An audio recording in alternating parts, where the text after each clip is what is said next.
네, 오랜만에 인사드립니다. 한국아메 교육부 서민입니다. 오늘 이 시간에는 제가 교육자를 준비하면서 이런 생각을 했습니다. 뉴트라이트의 대표적인 슬로건, 철학은 지키고 과학은 나아갑니다 라는 슬로건이 있는데요. 이 슬로건에 딱 맞는 제품이 아닐까 생각을 했습니다. 아스로라 C의 철학은 지키면서 과학은 1진보시킨 제품이죠. 4월 2일 출시 예정인 올데이 비타민C 정보를 전달해드리는 시간을 갖도록 하겠습니다. 비타민C의 건강 영양학적 가치와 더불어서 좋게 비타민C를 섭취할 수 있는 방법, 그리고 올데이 비타민C만의 차별성에 대해서 하나하나 정보를 전달해 드리는 시간을 갖도록 하겠습니다. 사실 비타민C라는 대중적인 비타민 중에 하나라고 생각합니다. 그만큼 소비자분들에게 인지도가 높고 전달함에 있어서 처음으로 건강기능식품을 접하시는 분들에게 전달하기 용이한 그러한 영양소가 바로 비타민C 라고 생각을 합니다. 이 비타민C의 기원을 보게 되면 구조적인 부분은 1937년 정도에 밝혀졌지만 그 이전 단계부터 이름이 나오기 이전 단계, 역사와 관련되어 있는 부분을 보게 되면 1700년대에 그 가치가 인정되었다라고 얘기를 합니다. 1700년대라고 얘기를 하면 소위 말해서 우리가 대항해 시대라고 얘기를 하죠. 새로운 대륙을 발견하기 위해서 또는 보물을 찾기 위해서 항해를 많이 했던 시절이죠. 이 당시에 선원들에게서 가장 빈번하게 발생했던 질병이 바로 괴혈병이라고 얘기를 합니다. 이 괴혈병을 체계적으로 관리하는 데 있어서 영국의 군의관 제임스 린드라는 분이 사용했던 방법이 레몬 주스라든지 라임 주스를 활용하게 됐는데요. 그때는 몰랐지만 지금 밝혀진 사실에 의하면 그 안에 포함되어 있는 비타민C가 선원들에게 일반적으로 나왔던 그런 괴혈병을 막았다라고 얘기를 하죠. 물론 많은 영양학자들은 현대에 있어서 괴혈병이 나오지 않는다, 거의 발견하기 힘들다라고 얘기를 하지만 괴혈병의 증상은 결합 조직이라고 얘기를 하죠. 콜라겐, 그 부분에서 출혈이 발생하는 그 질병은 우리가 괴혈병이라고 얘기를 합니다. 3개월 정도 비타민C가 부족하게 섭취되었을 때, 소위 말해서 결핍됐을 때 나오는 대표적인 증상이 괴혈병인데요. 출혈 이외에도 몇 가지 증상이 더 있습니다. 식욕 부진이라든지 피로라든지의 증상이 나오죠. 물론 우리가 출혈이 발생하지 않지만 일상적인 생활 속에서 피로라든지 아니면 식욕 부진, 전신에 좀 무기력이 있었을 때 이 비타민C가 부족하지 않나 우리가 생각할 수 있는 그런 부분이 아닐까라고 생각을 해봅니다. 비타민C는 전통적으로 오래된 역사를 가지고 있습니다. 그럼 한국에서는 어떨까요? 제 개인적인 경험을 얘기 드리면 저는 이 식품을 전공을 했지만 제 머릿속에서 가장 먼저 인지됐던 영양소는 바로 비타민C입니다. 저뿐만 아니라 많은 분들께서 비타민C가 건강기능식품의 그 제품으로서 원료로서 가장 먼저 인지했지 않을까라는 생각을 합니다. 1980년대 우리나라에서 비타민C가 저변이 확대가 됐습니다. 레땡땡이라고 아마 아실 겁니다. 이 제품의 등장으로 인해서 저변이 확대가 됐고 소비자들에게 인지도가 올라갔다라고 설명드릴 수가 있습니다. 저는 아직도 기억이 나는데 그 당시에 그 제품의 모델이 강수연 씨였다는 거 기억이 나고요. 동네에서 예쁜 누님들의 가방에서 한두 개 정도 그 레땡땡 제품이 있지 않았나라고 생각을 해봅니다. 이후에 인지도가 확산된 이후에 1990년대 본격적으로 정제형 비타민C가 보급이 되기 시작했고요.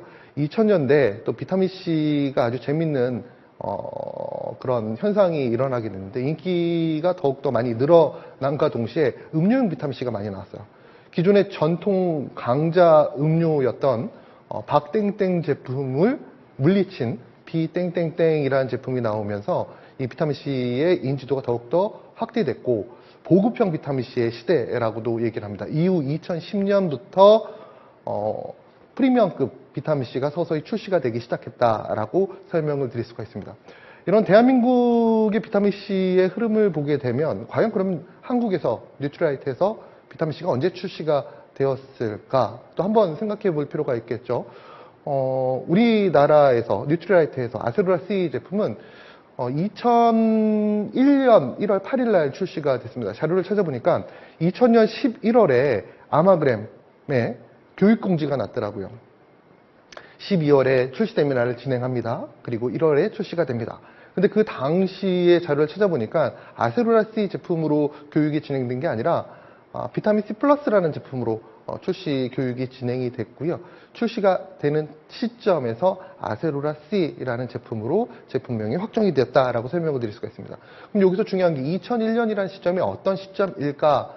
앞서 얘기 드렸듯이 2000년이라는 시점은 대중화된 보급형 비타민C가 일반적인 비타민C의 시장을 이루고 있던 그 시점에서 뉴트라이트는 프리미엄급 제품으로서 이 시장에 승부수를 던졌고요. 우리나라에서 판매가 되고 있는 이 프리미엄급 비타민C에 어찌 보면 시초가 되었다라고 생각을 하시면 좋으실 것 같습니다. 물론 한국에서는 저희가 2001년도에 비타민C 제품, 아세로라 C 제품 출시를 했지만 글로벌적으로 봤을 때에는 비타민C에 대한 연구를 그 이전부터 진행을 했습니다. 특히나 우리가 주목해서 볼 수 있는 부분은 비타민C의 보고라고 얘기를 하죠. 아세로라 체리에 대한 연구도 끊임없이 진행을 했는데요.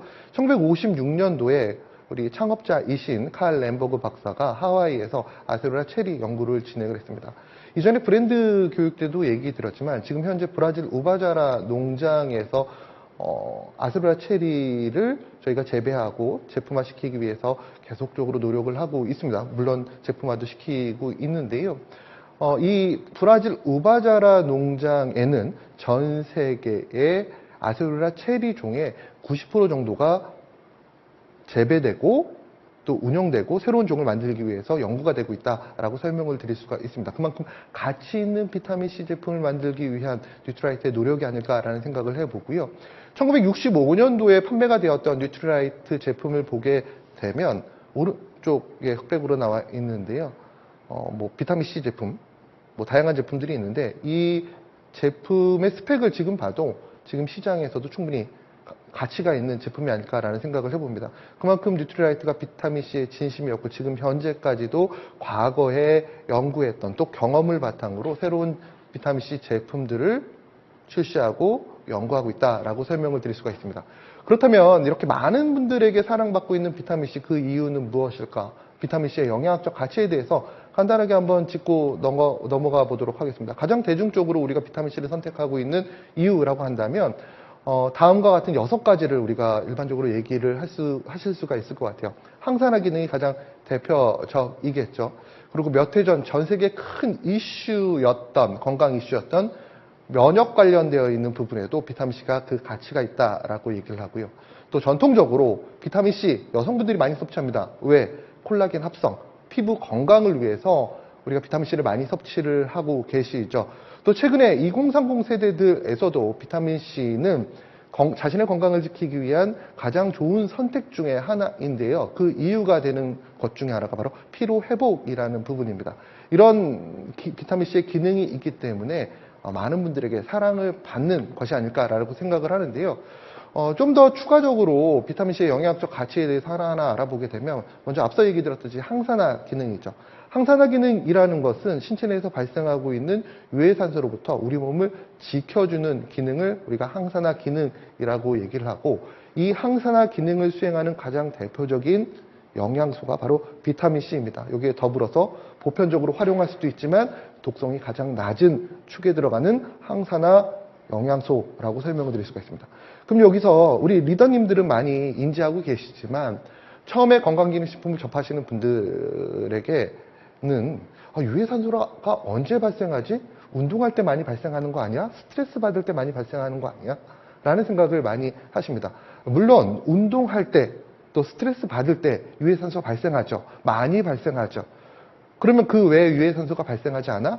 유해산소라는 것은 사람이 호흡하는 과정에서 에너지를 만드는 과정에서 필수 불가결하게 반드시 생성되는 것이 바로 유해산소라고 얘기를 하고요. 이때 발생하는 유해산소가 세포를 공격하고요. 또 DNA를 공격하기도 한다라고 설명을 드릴 수가 있습니다. 그래서 많은 의학자들은 이렇게 얘기합니다. 사람에게 발생하는 질병의 90%는 바로 유해산소로부터 시작된다라고도 얘기합니다. 그만큼 사람의 건강을 지키기 위해서 가장 기본 중에 기본이 유해산소를 막는 것인데요. 이런 유해산소로부터 우리 몸을 지켜주는 가장 기본적인 항산화 기능을 가지고 있는 영양소가 바로 비타민C라고 설명을 드릴 수가 있습니다. 함께하고 계신 많은 리더 여러분들 지금 호흡하고 계시죠? 당연히 호흡하고 계시다면 신체 내에서 유해산소가 발생하고 계신 겁니다. 이런 유해산소 과연 대처하기 위해서 우리는 어떤 노력을 하고 계신지 한 번쯤 본인에게 또 주변 분들에게 한번 질문을 던져보시면 어떨까요? 호흡하지 않는 사람은 죽은 사람이라고 얘기합니다. 살아있는 사람이라면 그런 이유 때문에 기본적으로 항산화 영양소를 꾸준히 섭취해야 된다라는 부분 꼭 기억해 두시면 좋으실 것 같습니다. 또 비타민C의 영양학적 가치 중에서 가장 대표적으로 많이 알려진 게 바로 콜라겐 합성이라고 얘기를 합니다. 이런 이유 때문에 화장품 업계에서 비타민C를 많이 활용을 하죠. 피부 같은 경우에는 기본적으로 진피층이 콜라겐과 엘라스틴의 구조체로 만들어진다라고 얘기를 합니다. 따라서 이 콜라겐이 적절하게 합성돼야지 피부의 탄력을 유지할 수 있다라고 얘기를 하는데요. 우리가 섭취한 단백질, 그 안에 있는 아미노산들은 신체 내에서 흡수가 되는 이후에 콜라겐으로 재구성이 돼야 되는데 이때 콜라겐을 재구성하는 데서 가장 기본적인 영양소가 바로 비타민C라고 설명을 드릴 수가 있습니다. 근데 콜라겐이라는 영양소는 신체의 구조체를 만들어주는 영양소이기 때문에 피부뿐만 아니라 여성들뿐만 아니라 사람이라면 누구나 필요로 하는 그런 단백질이라고 생각하시면 될 것 같아요. 오른쪽에 화면을 보시게 되면 지금 콜라겐이 활용이 되는 그런 부분이 나오죠. 글자가 좀 밀려 있는데요. 모발, 눈, 치아, 혈액, 피부, 근육, 힘줄, 관절, 뼈, 손톱. 우리가 서로를 바라봤을 때의 결과물, 또 보이지는 않지만 신체 내의 부분이 바로 콜라겐의 구조체에 의해서 형성됐다라고 해도 과언이 아닌데요. 이런 콜라겐의 결속력을 높여주는 데 있어서 중요한 역할을 수행하는 게 바로 비타민C라고 설명을 드릴 수가 있습니다. 앞서 괴혈병에 대해서 잠깐 얘기를 드렸는데요. 괴혈병은 결과적으로 콜라겐의 결속력이 떨어지기 때문에 그 부분에 출혈이 발생하는 질병이라고 생각하시면 될 것 같아요. 즉 비타민C는 콜라겐의 결속력을 강화시켜준다. 또 철분에 있어서 흡수를 높여주는 데 중요한 역할을 수행하죠. 철분이라는 영양소, 중요한 거 누구나 다 알고 계실 겁니다. 이런 철분의 이온화도를 조절해 주면서 흡수를 증진시켜주는 역할을 하는 비타민 역시도 비타민C라고 설명을 드릴 수가 있습니다.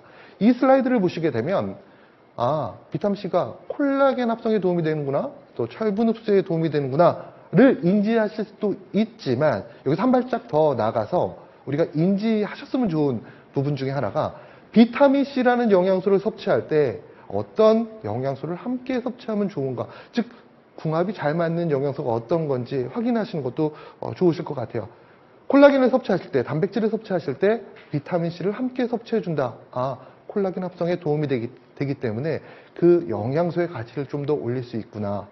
또 철분을 섭취하실 때 역시도 비타민C를 함께 섭취해 준다면 두 영양소가 궁합이 잘 맞기 때문에 좀 더 가치 있는 섭취가 되겠구나라는 부분까지도 생각해 주시면 좋으실 것 같습니다. 또 비타민C의 영양학적 가치, 최근에 2030 세대들에게 있어서 비타민C가 많이 회자되고 그들이 많이 찾는 이유 중에 하나는 이 스트레스의 대응력을 높이는 데 있어서 또 피로의 회복에 도움이 되기 때문이다라고 얘기를 합니다. 일반적으로 피로 회복이라든지 스트레스 관련되어 있는 부분에서 중요한 역할을 수행하는 신체 내의 기관 중에 하나가 바로 부신이라는 기관입니다. 화면에서 보시는 것처럼 신장 위쪽에 있는 호박, 조각난 호박처럼 생겨 있는 기관이 우리가 부신이라고 얘기를 하는데요. 이 부신에서는 신체의 건강을, 항상성을 유지시켜주기 위해서 다양한 물질들이 분비가 됩니다. 대표적으로 스트레스 호르몬이라고 얘기하는 코티졸이라는 물질이 분비가 됩니다. 코티졸이라는 물질은 우리가 스트레스를 받은 상황에서도 적절하게 에너지를 대사시킴으로써 그 스트레스 환경을 이겨낼 수 있도록 도움을 주는 물질을 우리가 코티졸이라고 얘기를 하는데요. 이 코티졸 생성에 있어서 가장 기본이 되는 영양소 중에 하나가 바로 비타민C라고 설명을 드릴 수가 있습니다. 즉, 이 얘기는 일상적인 생활 속에서 스트레스를 받으시는 분들은 당연히 부신에서 코티졸이라는 물질이 생성이 될 것이고 그 코티졸이 생성되는 과정에서 비타민C가 스트레스를 받지 않는 분에 비해서 더욱더 많이 소모되고 있다는 것을 우리가 유추해 볼 수가 있다는 것이죠. 따라서 일상적인 생활 속에서 스트레스를 많이 받으시는 분들에게 비타민C는 필수적인 영양소라고 설명을 드릴 수가 있습니다. 또한 부신에서는 뉴로트랜스미터라는 신경전달 물질이 만들어지게 되는데요. 이 뉴로트랜스미터들의 기본적인 기능 중에 하나가 면역과 관련되어 있는 부분이고요. 또 하나는 에너지 대사를 촉진시켜준다라고 얘기를 합니다. 즉 부신에서 만들어지는 이 뉴로트랜스미터들이 신체 활동력을 올려줄 수 있다는 얘기인데요. 마찬가지로 코티졸과 뉴로트랜스미터, 신경전달 물질을 만드는 데 있어서 가장 기본적인 영양소 중에 하나가 바로 비타민C라는 부분을 기억해 두시면 좋으실 것 같습니다. 현대인들이 그만큼 비타민C의 활용도가 높다라는 거예요. 부신의 활용도가 높다라는 겁니다. 그래서 뒤에 설명을 드리겠지만 신체 내에 각 기관별로 비타민C의 농도가 나오는데요. 그런 이유 때문에 부신이 다른 신체의 기관보다 비타민C의 농도가 굉장히 높습니다. 신체 특정 기관에 비타민C 농도가 높다는 것은 그 기관에서 그 영양소의 활용도가 높다는 것을 의미합니다. 뒷부분에 다시 한번 설명을 드리도록 하겠습니다. 결론적으로 비타민C라는 영양소는 우리가 지금 현재 상태를 유지하기 위해서 또는 미래의 건강 상태를 유지하기 위해서 가장 기본적인 건강을 유지하기 위한 요소들을 제공하는 영양소라고 설명을 드릴 수가 있습니다. 항산화 기능부터 면역 기능까지 또 피로 회복까지 다양한 기능으로서 우리의 건강을 유지시켜주는 비타민C이기에 많은 분들께서 비타민C를 찾고 계시는 거겠죠. 그럼 여기서 우리가 한번 생각해 보셔야 되겠죠. 비타민C를 찾으실 때 과연 어떤 비타민C를 찾으십니까?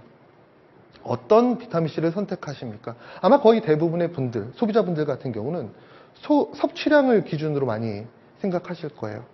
그래서 우리나라 시장에서 비타민C의 섭취량 제품들을 보게 되면 섭취량이 계속적으로 올라가게 됩니다. 처음에 100으로 시작했다가 어느 순간에 200도 고함량이거든요. 그러다가 500이 되고 1000mg이 되고 1500, 최근에 2000mg까지 올라가 있는 비타민C 제품도 봤습니다. 시장에 있는 제품들이 소비자의 선택을 받기 위해서 섭취량을 계속적으로 증가시킨다는 것이죠. 그리고 이제 섭취량을 증가시키는 거에 이어서 이제 흡수율까지도 높다라고 광고를 합니다. 즉 소비자분들이 최근 들어서 비타민C를 선택함에 있어서 자신에게 맞는 비타민C 선택 기준이 어찌 보면 섭취량과 흡수율과 관련되어 있는 부분을 많이 기준으로 제품을 선택한다라고 설명을 드릴 수가 있어요. 그런데 우리가 본원적으로 한번 생각해 보셔야 됩니다. 왜 비타민C의 섭취량과 흡수율을 생각하지? 섭취량이 높으면 뭐가 좋은 거야? 흡수율이 높으면 뭐가 좋은 거야? 기본적으로 비타민C를 선택함에 있어서 섭취량과 흡수율을 따지는 이유는 체내 이용률 때문입니다.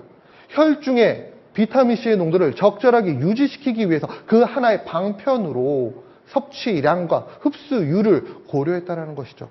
그렇다면 우리가 비타민C를 선택할 때 가장 중요한 것 중에 하나는 결과적으로 내가 섭취한 비타민C가 적절하게 혈중의 비타민C 농도를 유지시켜줄 수 있느냐를 따져보셔야 되는 거 아닐까라는 생각을 해봅니다. 그렇다면 비타민C의 혈중 농도가 어느 정도일 때 건강을 지킬 수 있어? 문헌자료에서 한번 보도록 하겠습니다. 혈중의 적절한 비타민C의 농도 그리고 우리 신체의 부속기관의 비타민C 농도와 관련되어 있는 문헌자를 보게 되면 일반적으로 건강을 지키기 위해서 혈중의 비타민C 농도는 지금 보신 것처럼 50에서 70 마이크로몰 정도가 적정하다라고 나오게 됩니다. 즉 우리가 비타민C를 섭취하면서 섭취량과 흡수율을 따지는 이유는 결과적으로 저 50에서 70 마이크로몰 정도의 혈중 농도를 유지하기 위함이다라고 설명을 드릴 수가 있겠죠. 그래서 제가 항상 최근 들어서 리더님들께 얘기 드리는 것은 내가 섭취하는 비타민C가 적절하게 혈중을 유지할 수 있는 방법을 찾으십시오. 그에 도움이 될 수 있는 제품을 찾으십시오라고 하는 이유가 바로 이런 문헌 자료에 근간하고 있다라고 설명드릴 수가 있습니다. 또 부속기관의 비타민C의 농도를 보게 되면 혈중이 50에서 70 마이크로몰인데요. 뇌 같은 경우를 보게 되면 또 다른 기관을 보게 되면 단위 자체가 달라요. 뇌 같은 경우에는 2에서 10 밀리몰이라고 되어 있습니다. 제가 앞서 부신도 굉장히 중요하다라고 얘기 드렸죠. 부신, 신장 위에 호박 조각처럼 생긴 그런 부신의 경우에는 뇌보다도 비타민C의 일반적인 농도가 더 높습니다. 4에서 10mm몰입니다. 여기서 중요한 것은 10mm몰, 혈중에 70 마이크로몰 단위의 차이가 있다는 거예요. 그럼 그 단위의 차이가 어느 정도야? 마이크로몰과 미리몰은 1000배 정도 차이가 납니다. 즉 혈중보다 각 기관의 비타민C 농도가 더 높다라는 것이죠. 제가 앞서 이런 얘기 들었습니다. 신체 특정 기관의 특정 영양소의 농도가 높다라는 것은 그 영양소의 활용도가 높기 때문이다라고 설명드렸습니다. 즉 혈중보다 기관의 세포들에게 비타민C가 더 가치 있게 작용한다라고 설명드릴 수가 있습니다. 뇌에서 비타민C 어떤 역할을 수행해? 뇌세포의 산화를 막아주는 데 도움이 됩니다. 부신에서 어떤 역할을 수행해? 앞서 얘기 드렸죠. 뉴로트랜스미터라는 신경전달 물질을 만들어내는 데 있어서 사람이 스트레스를 받았을 때 그 스트레스에 대응하기 위해서 만들어내는 코티졸을 생산하기 위해서 비타민C가 계속적으로 소모된다라고 설명드렸습니다. 즉 우리가 건강을 지키기 위해서는 기본적으로 지금 보시는 체내 비타민C 수준을 유지할 수 있는 방법으로 비타민C를 섭취하셔야 된다는 것이죠. 그럼 앞으로 한번 돌아가 보겠습니다. 섭취량과 대비해서 흡수율이 어느 정도 되는지 문헌자료에서 한번 보도록 하겠습니다. 일반적인 내용입니다. 사람에 따라서 약간 차이점이 있을 수 있지만 문헌자료에 따르면 내가 섭취하는 100mg 정도의 비타민C의 흡수율은 80% 정도 된다라고 얘기합니다. 그리고 200mg 섭취 시 70% 정도가 흡수가 된다라고 얘기합니다. 체내에서 그만큼 이용된다는 것이죠. 그럼 단일 제품으로 고함량 비타민C라고 할 수 있는 2000mg 섭취 시 어느 정도 흡수가 돼? 보시는 것처럼 16% 이하. 즉 2000mg을 섭취하게 되면 320mg는 흡수가 되고 일반적으로 나머지는 흡수되기 이전 단계에 배설된다라고 설명을 드릴 수가 있습니다. 이 문헌 자료만 보게 되면 가장 적절한 비타민C의 섭취 용량은 3에서 10mg입니다. 3에서 10mg. 근데 제가 앞서 이런 얘기 드렸죠. 어떤 얘기 드렸냐면 섭취량과 흡수율보다 더 중요한 게 결과적으로 혈중 농도를 유지하는 것이라고 얘기 드렸습니다. 그러면 이 정도의 양을 섭취했을 때 각각의 함량별로 혈중 농도 어느 정도 유지가 되는지 한번 보도록 하겠습니다. 이상적인 비타민C 섭취라는 문헌 자료에 따르면 다음과 같은 내용을 우리가 확인할 수가 있습니다. 비타민C를 섭취하지 않았을 때 당연히 비타민C 결핍이겠죠. 혈중 내 비타민C 농도는 10에서 20 마이크로몰을 유지한다. 제가 앞서 50에서 70 마이크로몰이 적정하다라고 얘기를 드렸는데 비타민C 당연히 섭취하지 않기 때문에 혈중의 비타민C가 고갈된 상태라는 것을 확인할 수 있습니다. 0mg 섭취했는데 혈장의 비타민C 농도는 어떻게 그나마 10에서 20 마이크로몰을 유지할 수 있어요? 일상적인 생활 속에서 최소량으로 섭취될 수가 있기 때문에. 그럼 100mg 이상을 섭취했을 때 흡수율이 80이라고 얘기했는데 흡수율이 높은 또 섭취량이 100mg인 영양소를 섭취했을 때 비타민C를 섭취했을 때 혈중의 농도는 어느 정도일까? 보시는 것처럼 50에서 60. 최적의 건강을 지키기에는 부족하다. 기본적인 최소의 건강을 지키기에 합당한 양입니다. 그렇다면 어느 정도가 좋을까? 문헌자료에 따르면 200mg 섭취했을 때 혈중의 농도가 70에서 80 마이크로몰이 유지가 되면서 산화 스트레스의 방어와 자신의 건강을 지키기 위해서 도움이 될 수 있는 비타민C의 혈중 농도가 된다라고 설명드렸습니다. 혈중의 농도가 어느 정도 유지가 돼야지만 그 혈중에서 기관으로 전달될 수가 있겠죠. 그렇다면 400mg 이상을 섭취하게 되면 어떻게 될까? 400mg 이상을 섭취해도 나쁘진 않다. 하지만 80에서 100 마이크로몰 정도가 유지가 된다. 특정 혈중 농도 이상으로 올라가지 않는다. 그렇다면 종합을 해보게 되면 가장 적절한 섭취는 200mg 정도 섭취겠죠. 그럼 이렇게 얘기하시는 분이 계실 겁니다. 그러면 하루에 200mg 섭취하면 되는 거야? 라고 얘기하실 수가 있겠지만 건강을 지키는 게 그렇게 쉽지 않겠죠. 그래서 문헌자료를 보게 되면 이런 얘기가 나옵니다. 우리가 비타민C라는 영양소를 섭취하게 되면 경구 섭취 후 정제 또는 분말 등의 방법으로 섭취하게 되면 흡수가 된 이후에 혈중의 농도를 2시간에서 3시간 정도 사이에 최대치로 올려놓고 그 이후부터 빠르게 올라가면 빠르게 떨어질 수밖에 없습니다. 급하게 떨어지게 된다라고 설명드릴 수가 있습니다. 따라서 혈중의 농도를 유지하기 위해서는 최고점과 하강 곡선에 맞춰서 여러 번 나눠서 비타민C를 섭취하는 게 적합하다라는 내용, 2에서 3회, 많게는 4회 정도를 섭취하는 것이 적합하다라는 내용을 문헌 자료를 통해서 확인할 수가 있었습니다. 비타민C라는 영양소는 일상적인 생활 속에서 섭취하기가 굉장히 힘든 영양소입니다. 여러 번 나눠서 꾸준하게 섭취해야 되지만 우리나라 국민들의 경우에는 2021년 기준으로 했을 때 10명 중에 한 7명이 비타민C 섭취량이 부족합니다. 이 비타민C 섭취가 부족하다라는 그 기준이 권장 섭취량보다 낮은 수준인 평균 필요량보다 낮은 사람이 10명 중에 7명이라고 얘기를 합니다. 그만큼 우리나라에서 비타민C 많은 분들께서 부족하게 섭취하고 있다라고 설명드릴 수가 있죠. 참 이해가 되지 않습니다. 우리나라에서 가장 인지도가 높은 영양소가 바로 비타민C입니다. 그럼에도 불구하고 또 주변에서 흔하게 볼 수 있는 영양소라고 알려진 것도 역시도 비타민C입니다. 오늘 활동을 하시면서 마트에 가셔도 편의점에 가셔도 비타민C가 들어가 있는 제품을 쉽게 찾아보실 수가 있습니다. 배합되어 있는 정확히는 제품을 찾아보실 수가 있어요. 그런데 비타민C 섭취량이 부족하다고 합니다. 그 이유는 무엇일까요? 그 이유는 비타민C의 이 화학적 특징이 불안정하기 때문이다 라고 설명드릴 수가 있습니다. 산소, 염기, 금속을 만났을 때 자신의 전자를 전달해 주기 때문에 그 구조가 금방 깨지는 특징을 가지고 있습니다. 즉 실제로 어떤 제품에 비타민C가 들어가 있다라고 하더라도 뭐 산소라든지 염기나 금속을 접하게 되면 또 열에 의해서 배합은 되어 있지만 내 몸에 도움이 될 수 있는 유효 비타민C를 섭취하는 것은 쉬운 일이 아니다라고 설명을 드릴 수가 있습니다.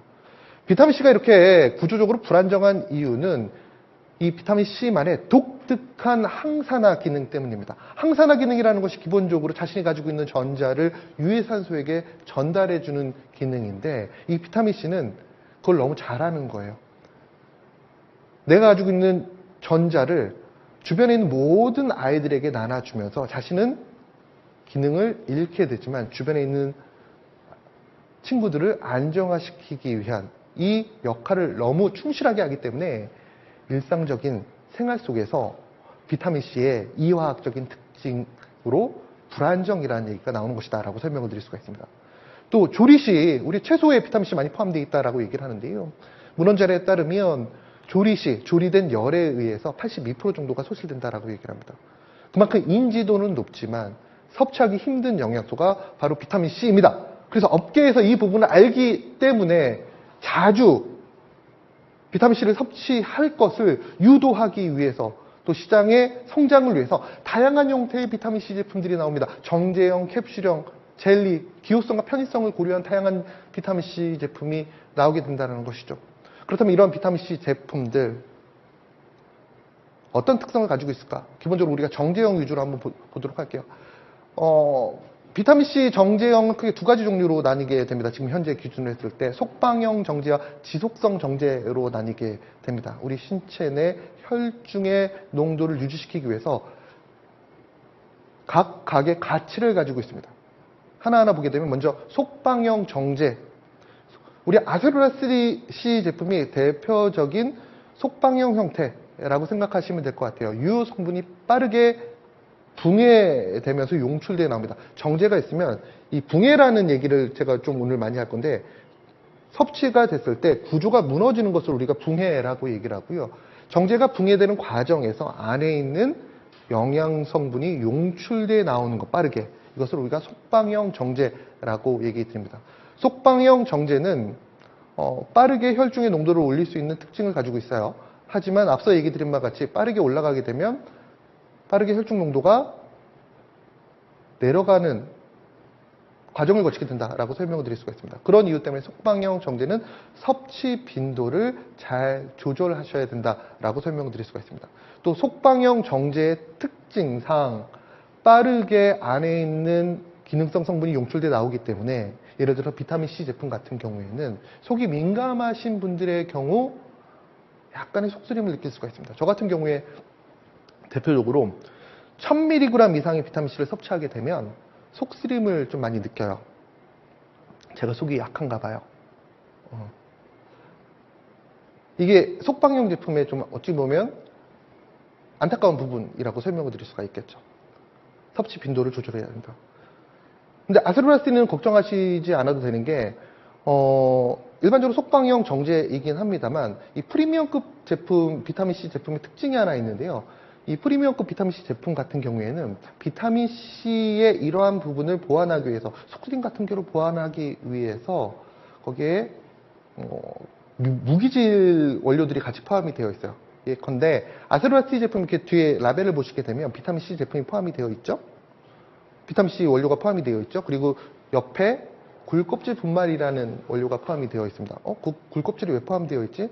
바로 이 굴껍질 분말이 바로 이 속쓰림과 관련되어 있는 부분에서 어느 정도 도움이 될 수 있는 그런 원료라고 생각하시면 될 것 같아요. 그래서 프리미엄급 비타민C 제품과 일반 제품의 구별을 하실 때 뭐 정제가 되어 있는 비타민C만 들어가 있는 제품이 있고 조금 더 상위 클래스 제품 같은 경우는 그런 속쓰림으로부터 우리 몸을 지켜줄 수 있는 각종 원료들이 함께 포함이 되어 있다는 것도 특징적으로 얘기 드리고 싶습니다. 속방형은 빠르게 붕괴돼서 안에 있는 기능성분들이 용출돼 나온다라고 인지해 주시면 좋으실 것 같고요. 그에 반해서 지속성 정제 같은 경우는 내가 섭취했을 때 이 정제를 붕괴 자체가 천천히 됩니다. 구조 자체가 서서히 무너지게 됩니다. 구조가 천천히 무너지게 되면 당연히 안쪽에 있는 기능성 성분도 서서히 용출돼서 나오겠죠. 그런 이유 때문에 지속 시간이 굉장히 길다라고 설명을 드릴 수가 있습니다. 또 하나 중요한 게 지속 시간이 길고 서서히 영양소가 용출돼 나오기 때문에 일반적인 속방형 제품에 비해서 속이 편합니다. 한 번에 비타민C가 확 나오는 것이 아니라 천천히 안에 있는 비타민C가 용출돼 나오기 때문에 속이 민감하신 분들에게 그만큼 더 좋은 선택이 될 수 있다는 것이죠. 지속성 정제는 여러 가지 종류가 있어요. SR 형태, ER 형태 등이 있는데요. 제가 이 내용을 구태여 이렇게 기재해 놓은 이유는 우리 지금 올데이 비타민C 같은 경우는 SR 형태입니다. 서서히 용출돼 나오는 그런 지속성 정제예요. 근데 본사의 경우에는 비타민 B군 제품 같은 경우가 한 정제에 레이어가 두 개가 있습니다. 면이 두 개가 있습니다. 한 정제에 비타민 B군 제품이 한쪽은 빠르게 용출돼 나오는 비타민 B군을 또 한쪽은 천천히 용출돼 나오는 비타민 B군이 있습니다. 한 정제에 두 가지 면이 있어서 빠르게 섭취해야 되는, 흡수가 돼야 되는 비타민 B군과 천천히 흡수가 돼야 되는 비타민 B군이 이렇게 한 정제에 담겨 있는 그런 기술까지도 적용된 제품이 존재한다. 즉 한국에서는 2025년 4월 2일 날 한국 뉴트리라이트의 첫 번째 올데이 비타민C 지속성 정제 제품이 출시가 되지만 본사에서는 그 이전 단계부터 꾸준하게 연구를 했고 이중 레이어 제품까지도 연구가 끝난 상태에서 실용화, 즉 제품까지도 나와 있다라고 인지해 주시면 좋으실 것 같습니다. 이 지속성 정제라는 것은 사실 의약품의 기술입니다.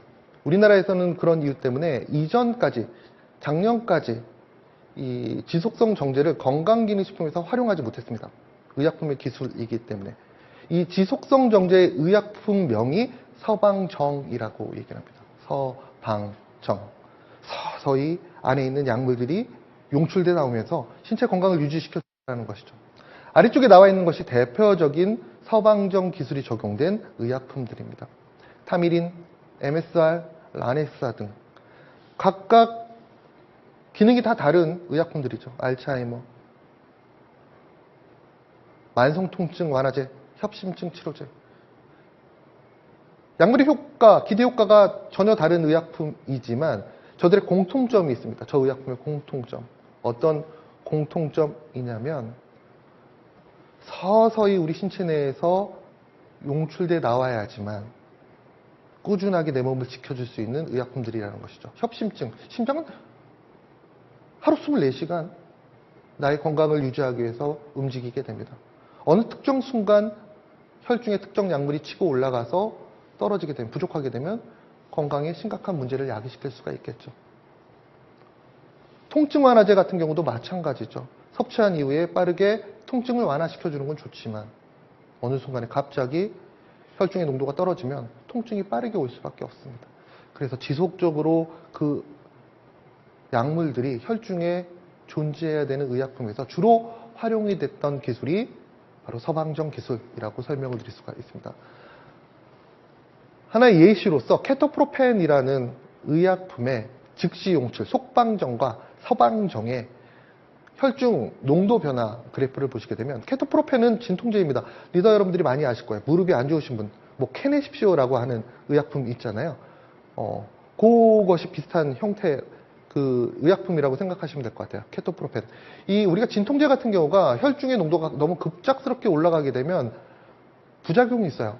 사람이 좀 멍해지고 좀 건강상의 문제를 야기시킬 수가 있기 때문에 진통제 같은 경우 너무 급격하게 혈중 농도를 올리는 것보다는 적정하게 통증을 완화시켜줄 수 있을 정도의 농도를 유지하는 게 중요하기 때문에 주로 서방정 기술이 많이 활용이 된다고 생각하시면 될 것 같고요. 이 의약품의 서방정 기술이 적용된 건강기능식품의 명칭을 지속성 제품이라고 얘기합니다. 지속성 제품. 우리나라에서는 수용성 비타민에 한해서만 지금 현재 활용이 가능합니다. 지속성, 롱 액팅이라고 되어 있죠. 일반 제품보다 천천히 붕해되는 특성을 가지고 있는 제품이라고 되어 있어요. 이 화면에서 가장 중요시 생각하셔야 될 것이 아래쪽에 나와 있는 용출 규격입니다. 내가 섭취하는 올데이 비타민C가 8시간 정도 지속된다는데 그럼 그 안에 있는 비타민C가 어떻게 분비가 용출돼 나오는 거야? 올데이 비타민C를 섭취한 이후에 1시간 정도 지나게 되면 안에 있는 비타민C가 약 21% 정도가 용출돼 나옵니다. 기준 규격에 따르면. 그리고 4시간 정도 지나게 되면 52.8%가 용출돼 나오게 됩니다. 올데이 비타민C 하루 섭취 기준으로 했을 때 515mg의 비타민C를 제공합니다. 그 한정을 내가 섭취하게 되면 4시간 정도 지난 시점에서 그 안에 포함되어 있는 비타민C 250mg은 이미 서서히 용출돼서 흡수가 됐다라는 의미이고요. 나머지 250mg은 아직까지 정제에 존재하면서 그 이후의 4시간을 지켜주기 위해서 서서히 용출돼 나오고 있다고 생각하시면 될 것 같습니다. 앞서 제가 이런 얘기 드렸습니다. 비타민C의 섭취량과 흡수율의 관계를 설명을 드리면서 비타민C가 낮은 용량일 때 흡수율이 상대적으로 높다라고 얘기 드렸습니다. 지속성 정제의 또 하나의 특징이 바로 여기서 나온다는 겁니다. 8시간 동안 서서히 515mg이 용출돼 나오면서 그만큼 급하게 흡수되는 것이 아니라 천천히 흡수가 되기 때문에 다른 일반적인 정제에 비해서 흡수율이 높다, 이용률이 높다라고 설명을 드릴 수가 있습니다. 이 부분도 참고해 주시면 좋으실 것 같아요. 즉 결론적으로 지속성 정제의 특징은 혈중의 농도를 일정하게 유지시켜주는 데 있습니다. 하루 8시간 동안 떨어지지 않는 농도를 유지시켜주는 데 도움이 된다라고 생각하시면 좋으실 것 같아요.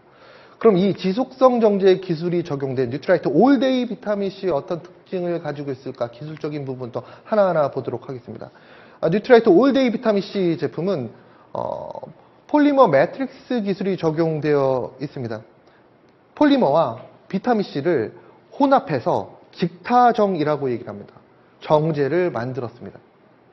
그런데 이 정제를 우리가 섭취하게 되면 섭취된 이후에 체액과 이 정제가 접촉하게 됩니다. 그러면 체액과 접촉한 바깥쪽부터 서서히 폴리머가 부풀어 올라요. 겔 매트릭스, 겔을 형성하게 되게 되고요. 겔이 형성된 부분에서 안에 있는 비타민C가 용출돼 나오는 과정을 거치게 됩니다. 하지만 초반에는 정제 주변에는 체액과 접촉했기 때문에 겔이 부풀어 올랐지만 정제 신부는 아직까지도 체액과 접촉하지 못해 고용 상태를 유지하기 때문에 안에 있는 비타민C는 용출돼 나오지 않고 이후에 체액이 정제 신부와 접촉했을 때 안에 있는 비타민C가 용출돼 나온다라고 설명을 드릴 수가 있습니다. 그래서 하루 8시간 동안 꾸준하게 우리 신체 내 비타민C를 공급해 줄 수 있는 기술이 적용됐다라고 설명을 드릴 수가 있습니다. 문헌 자료를 하나 보도록 하겠습니다. 발표된 문헌 자료이고요. 우리 아세로라C 제품과 올데이 비타민C 제품의 용출 특성과 관련되어 있는 문헌 자료입니다.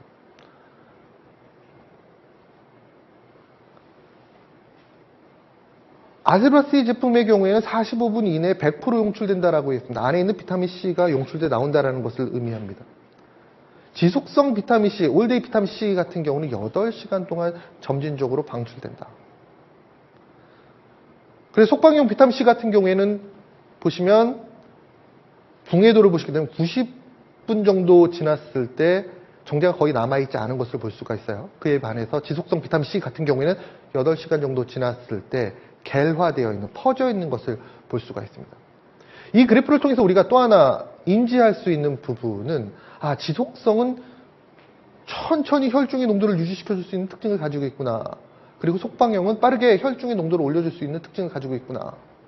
그렇다면 뒤에 설명을 드리겠지만 우리 올데이 비타민C와 아세로라C 제품을 어떻게 섭취해야 될까?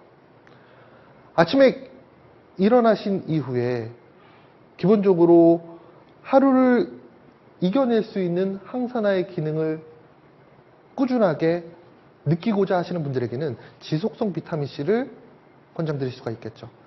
그리고 업무 중에 중간중간에 스트레스를 받으시거나 또 운동을 하시거나 그 외에 컨디션의 변화가 있으실 때는 그때그때 속방형 비타민C, 아세로라C 제품을 함께 섭취해 주신다면 혈중의 기본적인 베이스와 나의 라이프 스타일에 맞춰서 변화되는 이 혈중의 비타민C 농도를 어느 정도 맞춰줄 수 있지 않을까라는 생각을 해봅니다. 뒷부분에 다시 한번 설명을 드리도록 하겠고요. 영상을 통해서 그렇다면 이게 영상을 통해서 이해가 되지 않아 잘. 우리가 아세로라C 제품의 붕해와 올데이 비타민C 붕해 어떤 차이점이 있는지 영상을 통해서 한번 확인해 보도록 하겠습니다. 실온 상태에서 저희가 스튜디오에서 사무실에서 촬영한 영상입니다. 이해를 돕기 위한 영상이라는 거 꼭 기억해 주시기 바랍니다. 영상 보시죠. 왼쪽이 아세로라C이고요. 오른쪽이 올데이 비타민C입니다.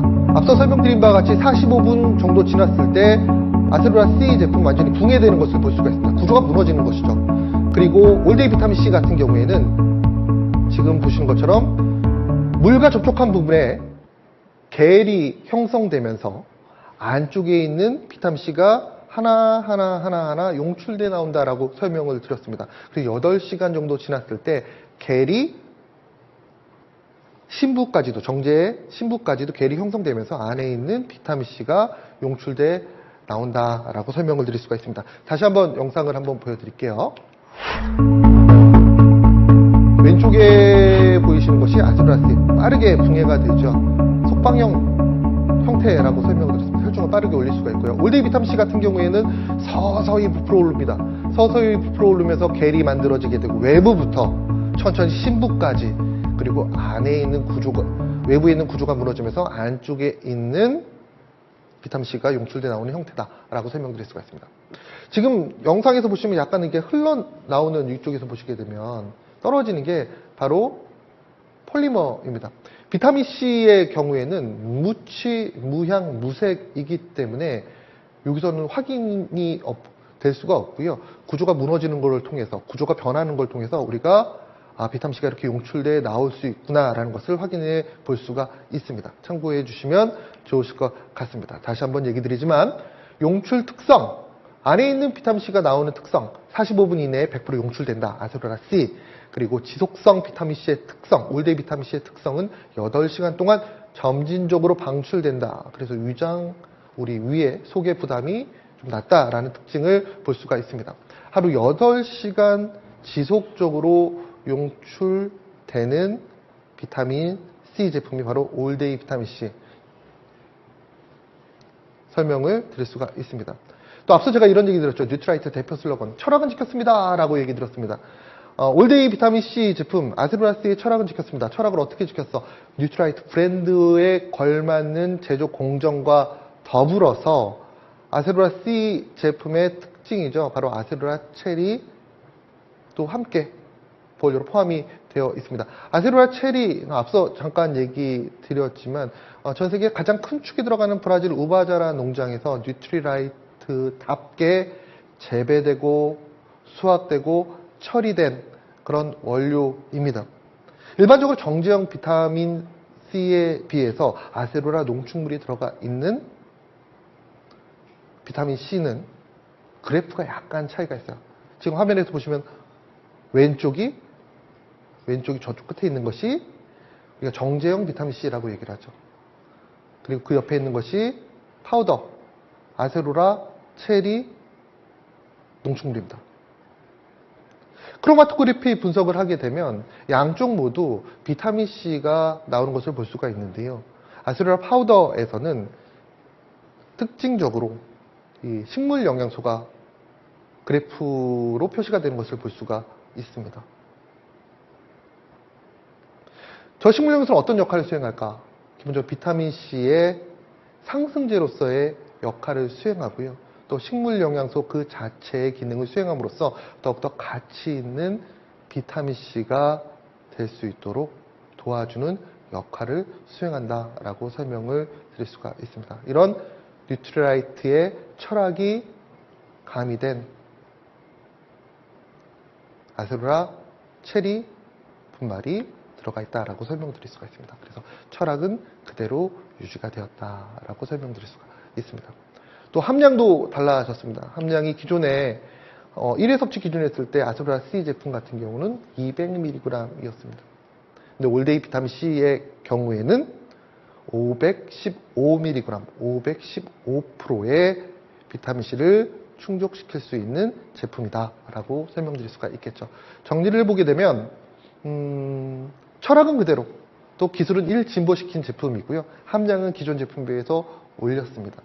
그리고 뉴트리라이트답게 만들었습니다. 그래서 종합적으로 봤을 때 뉴트리라이트 철학은 지키고 과학은 1진보시켰습니다.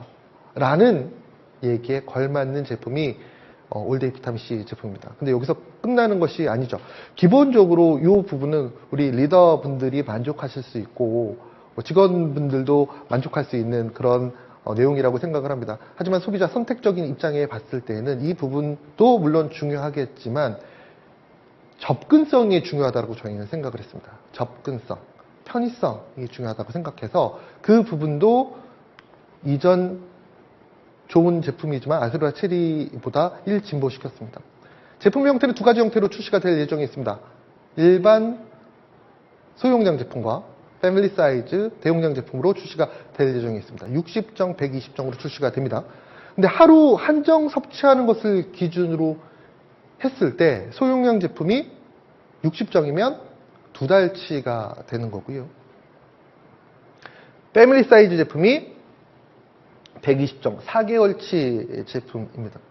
저 4개월치 제품의 가격을 한 달치로 계산을 해보게 되면 20,000원치 되지 않는 가격입니다. 뉴트라이트의 철학을 지키고 과학은 1진보시킨 뉴트라이트답게 만든 비타민C 제품의 한 달 가격으로 시장 경쟁력이 매우 높다라고 저희는 생각을 해봅니다. 이 부분 참고해 주시면 좋으실 것 같습니다. 기존의 제품과 어떻게 차별성이 있을까? 어떻게 섭취해야 될까? 많이 물어보시는 게 아세로라 C 제품 계속 나와요? 물론 계속 나옵니다. 그럼 두 제품 어떻게 섭취하면 좋을까? 때로는 함께 섭취하시면 좋으실 것 같고요. 때로는 따로 섭취하셔도 좋을 것 같습니다. 선택은 소비자분들이 하시는 거겠죠. 근데 두 제품의 특성을 앞서 잠깐 얘기 드렸듯이 좀 고민해 보시면 좋으실 것 같습니다. 리더님께서 제안을 해 주셔야 되겠죠. 하루에 기본적인 비타민C의 혈중 농도를 유지하기 위해서는 올데이 비타민C 제품 꾸준하게 섭취해 주시면 좋으실 것 같고요. 그때그때 상황에 따라서 일상의 활력을 또 갑작스러운 컨디션 변화, 운동 전후에 나의 신체를 빠르게 회복하는 데 도움이 되기 위해서는 아소라 C 제품을 함께 또는 각각 섭취해 주신 것이 어떨까라는 생각을 해 봅니다. 우리나라에서 비타민C로 가장 유명하신 교수님 중에 하나가 한 분이 이황재 교수님이라고 계시죠. 비타민C와 관련되어 있는 다양한 저서를 작성하셨고 건강에 있어서 비타민C가 필수라고 얘기하시는 분인데요. 그분이 이런 얘기를 하셨습니다. 비타민C라는 영양소는 어찌 보면 가격이 가장 저렴하지만 최고의 가치를 가지고 있는 보약 중의 보약이다라고 얘기를 하셨습니다. 그만큼 비타민C라는 영양소가 일상적인 생활 속에서 우리 건강을 유지하고 앞서 얘기 드렸듯이 미래에 올 수 있는 다양한 건강상의 문제점을 나아지게 하는데 도움이 될 수 있는 영양소가 아닐까라는 생각합니다. 그리고 독성이 항산화기 영양소로서 가장 낮은 축에 들어가기 때문에 남녀노소 누구나 접근성 있게 섭취해야 되지 않을까라고 생각하면서 그 접근성 있게 또 가치 있는 비타민C를 섭취하는 방안으로서 오늘 소개해드린 올데이 비타민C와 아세로라 C 제품을 적극적으로 추천드리면서 오늘 제가 준비한 내용을 마치도록 하겠습니다.